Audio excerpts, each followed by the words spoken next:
Welcome again दोस्तों। एक बार फिर से आपका स्वागत है आपके अपने चैनल रैपिड लर्न पर।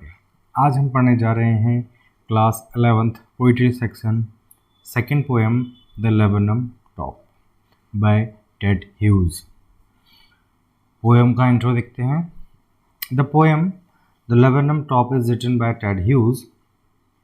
It is about a repaying relationship between the laburnum tree and the goldfinch bird.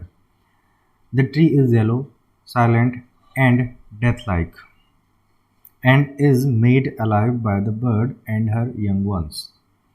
The yellow bird has her shelter on the tree where she feeds her young ones, but as soon as the bird leaves to fly in the sky, the tree becomes silent and death-like again.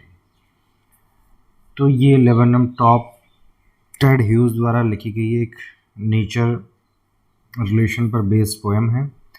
इस poem में laburnum tree और gold Finch दोनों ही yellow colour के होते हैं। उन दोनों के रिलेशन के बारे में बताया है। एक येलो ट्री शांत सा खड़ा है, ऐसा लगता है जैसे कि उसकी डेथ हो चुकी है। एक ट्री, उसमें कोई मूवमेंट नहीं हो रहा है, इनएक्टिव है वो, एंड उसे अलाइव करता है, उसे एक्टिव करता है एक बर्ड जिसका नाम है गोल्ड फिंच। वो और उसके यंग वंस यानी कि उसके बच्चे उस पेड़ में जान डाल देते हैं। The yellow bird has her shelter, उसका निवास स्थान, उसका घर है वहाँ उस पेड़ के बीच में जहाँ वह अपने बच्चों को फीड करता है। लेकिन जैसे ही बर्ड पेड़ को छोड़कर आसमान की ओर उड़ जाता है, वो पेड़ वापस से शांत हो जाता है और ऐसा प्रतीत होता है कि वो दोबारा से मृत्यु को प्राप्त हो गया। Ted Hughes, Edward James huge 17 अगस्त 1930 में उनका जन्म हुआ है और 28 अक्टूबर 1998 को हार्ट अटैक, हृदय गति रुक जाने की वजह से इनकी मृत्यु हुई है। एक इंग्लिश पोइट हैं, एक अनुवादक हैं और चिल्ड्रंस राइटर हैं। 20वीं शताब्दी के महान राइटरों में से एक है। ये पोइट लॉरिएट 1984 में रहे और अपनी मृत्यु तक उसी पद पर आसीन रहे हैं। पोइट लॉरिएट का मतलब होता है राजकवि, यानी कि जो गवर्नमेंट के अंडर काम करता हो, जो कवि। जैसे कुछ लोग होते हैं जो अपने एंटरटेनमेंट के लिए, अपने प्लेजर के लिए लिखते हैं, अपनी बातों को शेयर करते हैं, लेकिन ये गवर्नमेंट के अंडर लिखते थे, यानी कि कुछ स्पेशल ओकेजन्स हों, कुछ स्पेशल इवेंट्स हों, तो उन मोमेंट्स पे ये अपनी पोइट्री लिखा करते थे। 2008 में द टाइम्स ने सर्वे किया था, एक 1945 से 2008 सभी महान राइटर्स के बारे में टॉप 50 राइटर्स को नॉमिनेट किया था, लिस्टिंग की थी, उसमें 4th नंबर पे इनका नाम था। तो आप जान सकते हैं कि ये किस लेवल के राइटर थे। इनकी शादी अमेरिकन पोइट सिल्विया प्लाथ से हुई थी 1956 में, और 1963 में उन्होंने सुसाइड कर लिया था 30 वर्ष की उम्र में। 1998 में बर्थडे लेटर, जो कि काफ़ी अवार्ड विनिंग रहा है। सिल्विया प्लाथ देखिए, काफ़ी यंग एज में उन्होंने सुसाइड कर लिया था। और भी बहुत सारे पोइट राइटर्स हैं, ऑथर्स हैं जिन्होंने सुसाइड किया था। एक दिन हम देखेंगे, उनके बारे में डिस्कस करेंगे। चलिए आगे बढ़ते हैं पोएम पर। देखिए, ये है लेबनम ट्री, देखा होगा आपने, और ये गोल्ड फिंच है। गोल्डन कलर का फैदर इसका, येलो फैदर और ब्लैक स्पॉट इसके माथे पे और पर। ऐसा ही पेड़ भी नज़र आ रहा होगा आपको, आपको टहनियाँ, तना वगैरह, स्टेम जो है वो ब्लैक नज़र आ रहा है और येलो कलर, तो सेम, दोनों में सिमिलैरिटी है काफ़ी। बढ़ते हैं हम पोएम की तरफ। पोएम पढ़ने से पहले कुछ इम्पोर्टेंट वर्ड मीनिंग्स आप इसे स्क्रीनशॉट लेके नोट डाउन कर सकते हैं। चलिए देखते हैं पोएम की तरफ। The laburnum top is silent, quite still in the afternoon yellow September sunlight, a few leaves yellowing, all its seeds fallen। अब यहाँ ज़्यादा येलो कलर का यूज़ किया गया है। अब कह रहे हैं कि लेबनम ट्री जो है काफ़ी शांत सा है और चुपचाप खड़ा हुआ है, मतलब कोई उसमें हलचल नहीं हो रही है। सितंबर का महीने है, दोपहर, और ये ऑटम्स चल रहा है, पतझड़ का सीज़न है। तो दोपहर की पीली पीली धूप, सितंबर का महीना, पतझड़ का सीज़न, सारे पत्ते पीले होकर झड़ रहे हैं नीचे, और उसके लेबनम ट्री के पेड़ पत्ते भी झड़ रहे हैं और उसके बीज भी झड़ रहे हैं, उसकी बात कर रहे हैं, गिर रहे हैं नीचे। Till the goldfinch comes with a twitching chirp, a suddenness and a startlement at a branch end, then sleek as a lizard and alert and abrupt. She enters the thickness and a machine startup of chittering and a tremor of wings and thrillings. The whole tree trembles and thrills. तो कहते हैं जब तक goldfinch नहीं आती है तब तक वो पेड़ शांत रहता है। जब गोल्डफिंच आती है अपनी चहचहाहट की आवाज़ करते हुए, हल्ला करते हुए, अपना कलरव करते हुए, एक अचानक सा स्टार्टलमेंट हो जाता है, एक अचानक सा कंपन वाइब्रेट होने लगता है पेड़।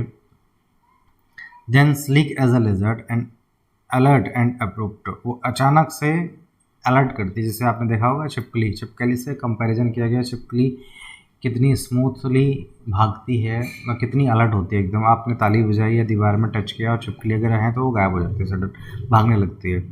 गायब तो नहीं, भागने लगती है।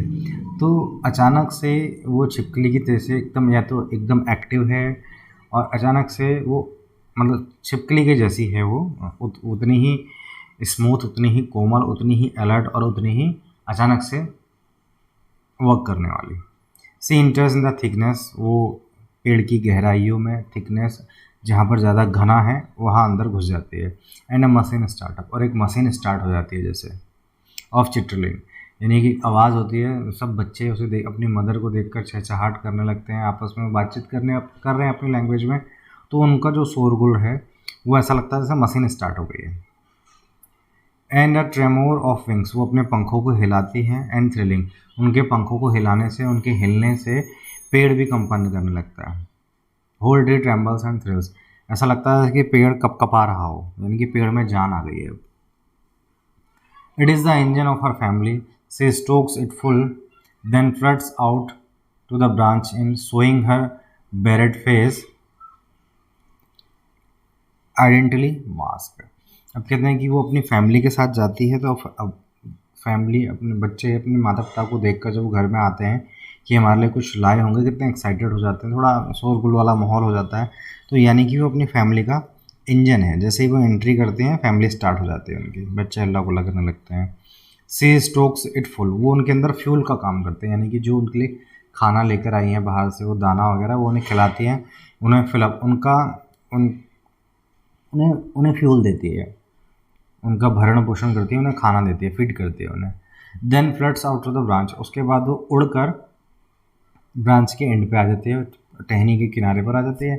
शोइंग हर बैरेड फेस, वो अपना जो बैरेड जला हुआ या धब्बे वाला फेस कह सकते हैं, जिसके चेहरे पे स्पॉट है, वो अपना फेस दिखाते हैं। आइडेंटिटी मास्क, जो उनका आइडेंटिटी मास्क है, यानी कि आप गोल्ड फिंच को पहचानेंगे कैसे, येलो कलर का फैदर होता है, उसके माथे पे निशान होता है, या उसके फोरहेड की बात करें हम तो उसके फोरहेड पे एक ब्लैक सा स्पॉट होता है। तो वो अपनी पहचान कराती है, अपना पहचान वाला मास्क दिखाती है।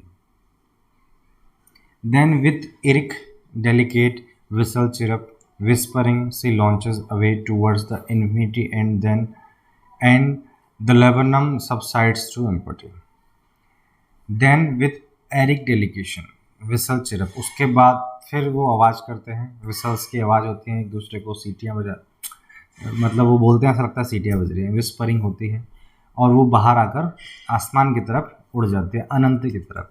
And the subsides to empty, और पेड़ वापस से शांत, साइलेंट हो जाता है, जैसे कि वो वापस से मृत हो गया है।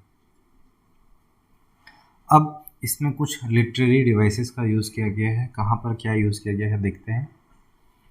एलिट्रेशन, जैसे आपको बताया था, एलिट्रेशन रिपीटेशन ऑफ कॉन्सोनेंट्स होता है। जैसे सितंबर सनलाइट, एस की रिपीटेशन हुई है, ट्री ट्रेम्बल, टी की रिपीटेशन हुई है, एलिट्रेशन। अब हमारे पास है सिमली होता है जब दो चीज़ों का कंपैरिजन किया जाता है डायरेक्टली आपस में, लाइक एज इन वर्ड का यूज़ करके। तो स्लीक एज लिजार्ड, तो कोमल है जैसे कि छिपकली, या फुर्तीली है कहा जाए जैसे कि छिपकली। मेटाफर, इसमें आप दो चीज़ों का कंपैरिजन करते हैं, यानी कि उपमेय को उपमान मान लिया जाता है, जैसे आप कहें ना हिंदी में। तो यानी कि जैसे हम बोलते हैं ना कि वो हमारी गली का चांद है, वो हमारी गली का चांद है, तो उसे डायरेक्ट चांद कह दिया हमने। अब यह हम कहते हैं कि उसकी सूरत चांद सी है, तो चांद सी है का मतलब सिमली, वो हमारी गली का चांद है, दैट इज मेटाफर। देखते हैं, she enters the thickness and a machine startup. अब वो जैसे ही एंटर करता है एक मशीन स्टार्ट हो जाती है, तो यहाँ गोल्ड फिंच को मशीन कह दिया गया। The noise created by the movement of the birds compare to the machine's noise, it is the engine of her family. अब उसे कह दिया कि अपनी फैमिली का इंजन है। Showing her barred face identity mark, अब अपना वो जो फेस दिखा रही है वही उनका आइडेंटिटी मार्क्स है, निशान वाला धब्बे वाला फेस। पर्सोनिफिकेशन, किसी भी चीज़ का मानवीकरण कर दिया जाता है, एक नॉन लिविंग थिंग को लिविंग थिंग बना दिया जाता है। The whole tree trembles and thrills, तो पूरा पेड़ डर से कांपने लगता है, थ्रिल होने लगता है, वाइब्रेट होने लगता है। ट्रांसफर्ड एपिथेट, अब ट्रांसफर्ड का मतलब ट्रांसफर हो रहा है, एपिथेट यानी कि यहाँ एडजेक्टिव को नाउन में कन्वर्ट कर दिया गया है, तो adjective as a noun use किया गया है। Her barred face, that is transferred epithet, her barred face.